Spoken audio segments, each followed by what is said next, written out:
rasulillah wa alihi wa ashabihi wa man wala, amma ba'd.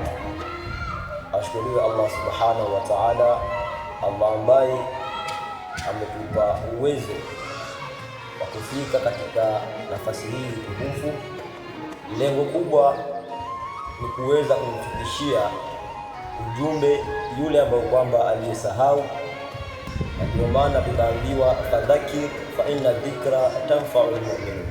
Kumbusha, sababu ya ukumbusho huo utawafaa wale waliomwamini Allah subhanahu wa ta'ala.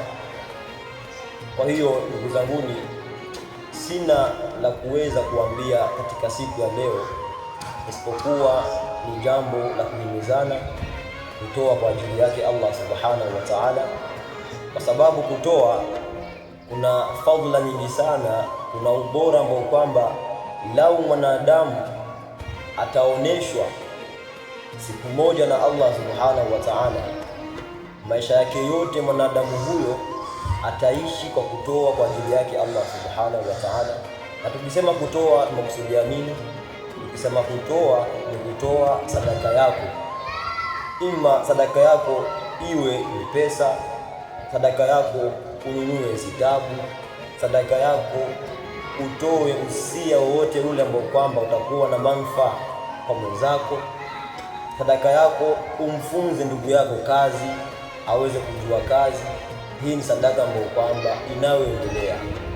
Kwa hiyo ni jukumu letu sote tuweze kushikamana na jambo la kutoa kwa ajili yake Allah subhanahu wa ta'ala.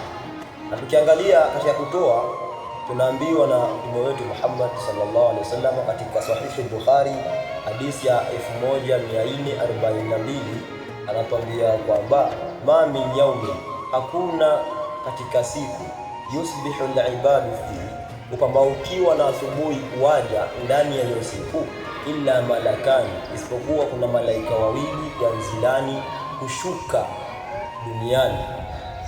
Fayaqulu ahaduhuma, kisha akasema mmoja miongoni mwa hao malaika wawili, Allahumma a'ti munfiqan khalafan, ewe Mwenyezi Mungu mpe yule aliyotoa badali.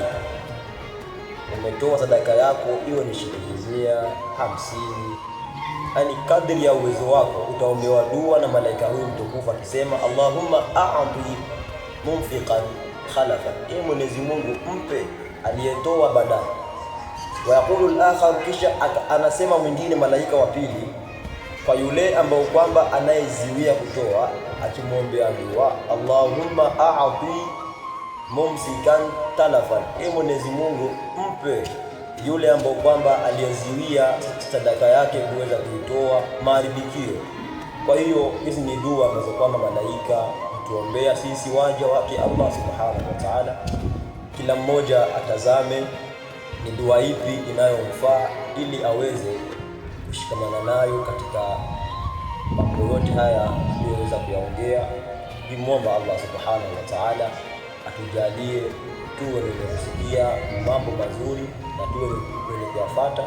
Wassalamu alaikum wa rahmatullahi wa barakatuh.